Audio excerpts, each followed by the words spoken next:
குழந்தையிடம் அம்மா இறைவனை பற்றி சொல்லியிருக்கிறார். எல்லோரையும் விட இறைவன் அறிவிலே சிறந்தவன் என்பதை ஒரு நாள் சொன்னார். குழந்தைக்கு அறிவு என்றால் புத்தகமும் வாத்தியாரும் பள்ளிக்கூடமே நினைவுக்கு வரும்.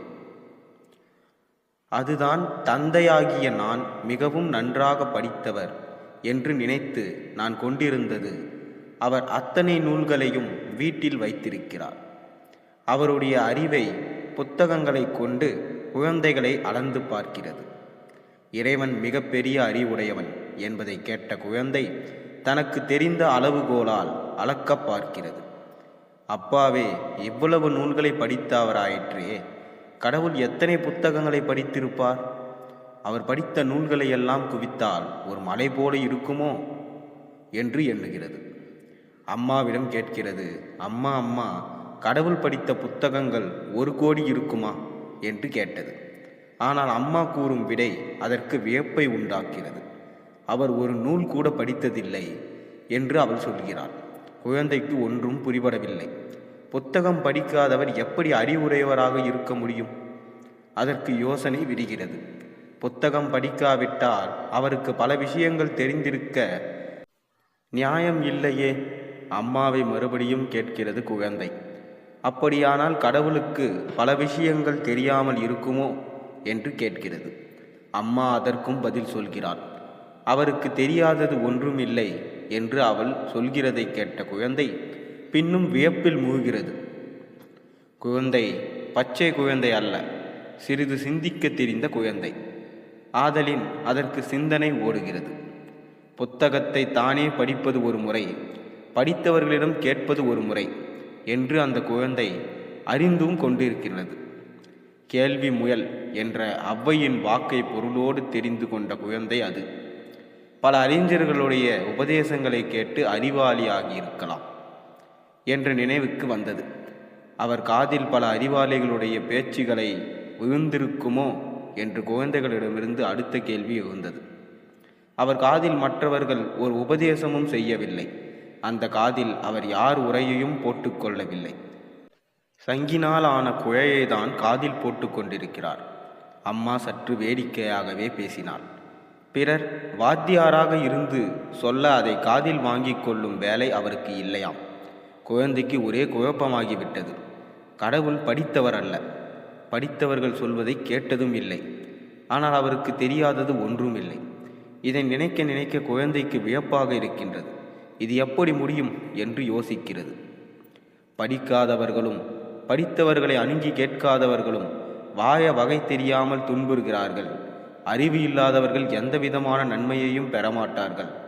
எப்போதும் கவலையோடையே இருப்பார்கள். கடவுளுக்கும் நிச்சயமாக கவலை பல இருக்க வேண்டும் என்ற எண்ணங்களின் விளைவாக குழந்தை, அன்னையே, அவருக்கு கவலை நிறைய உண்டா என்று கேட்கிறது. கவலையா? அவரை நினைப்பவர்களுக்கே கவலை அணுகாதே. மிக மிக கவலைக்கு காரணமான துன்பம் ஒன்று இருக்கிறது. அதை உலகில் யாராலும் போக்க முடியாது. அதை போக்கி பாதுகாக்கும் ஆற்றல் அந்த கடவுள் ஒருவருக்கு தான் உண்டு. அது என்ன கவலை அம்மா?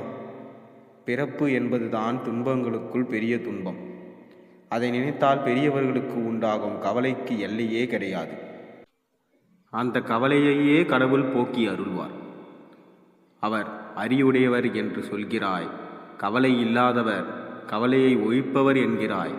ஆனால் அவர் படித்ததும் இல்லை, படித்தவர் சொன்னதை கேட்டதும் இல்லை என்று சொல்கிறாயே.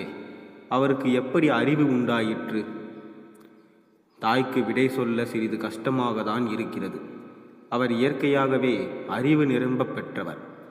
நூலறிவுக்கெல்லாம் மேம்பட்ட வாளறிவை உடையவர் என்று சொன்னால் குழந்தைக்கு விளங்காது. அந்த குழந்தை நம்முடைய மரபுகளை ஓரளவு அறிந்த குழந்தை.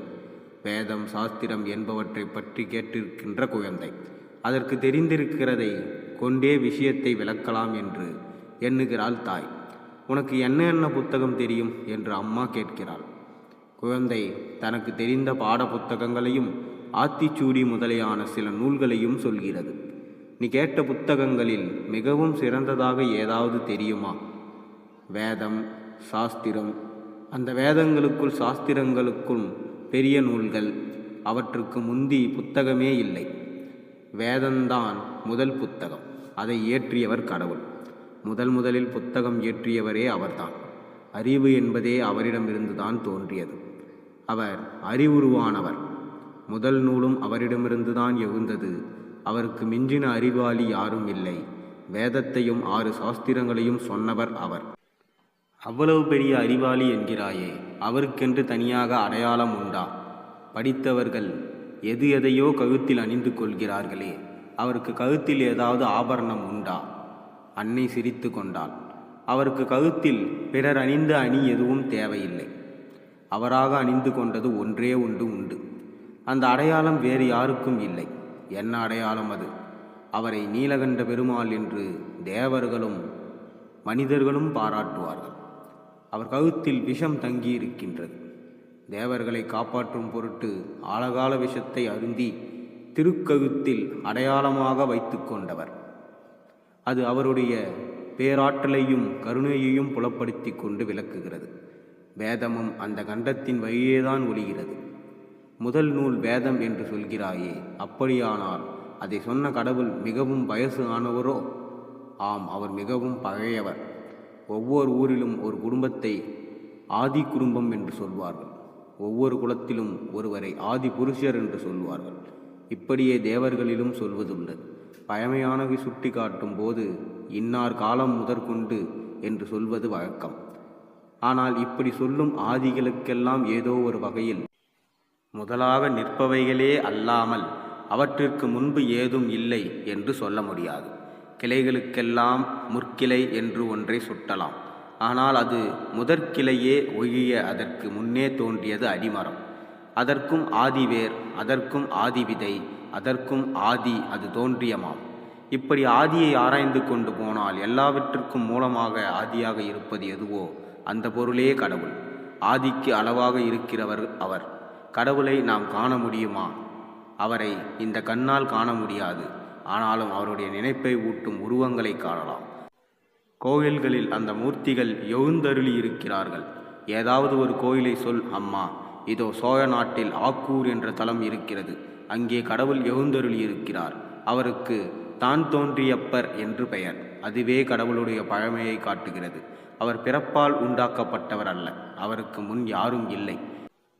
அவரே ஆதிக்கும் ஆதியானவர். தாமே தோன்றியனவர். சுயம்பு மூர்த்தி, எல்லோரையும் தோற்றுவித்த தந்தை. தான் தோன்றியப்பர் என்ற திருநாமம் இந்த கருத்துக்களை தெரிவிக்கின்றது. குழந்தை அறிவுமயமான கடவுளை, ஆதிக்கு அளவாக நிற்கும் தான் தோன்றியப்பரை தியானிக்க புகுந்து விடுகிறது.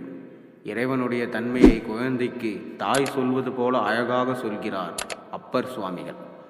இந்த கதை உங்களுக்கு பிடித்திருந்தால் மறக்காமல் ஒரு லைக் பண்ணிவிட்டு கூடவே சப்ஸ்கிரைப் பண்ணிக்கோங்க. மேலும் பெல் ஐக்கானை ப்ரெஸ் பண்ணி வச்சுக்கோங்க. அப்போ தான் நான் போடுற எல்லா வீடியோஸும் எல்லா கதைகளும் உங்களுக்கு உடனுடனே அப்டேட்டாக வரும். நன்றி, வணக்கம்.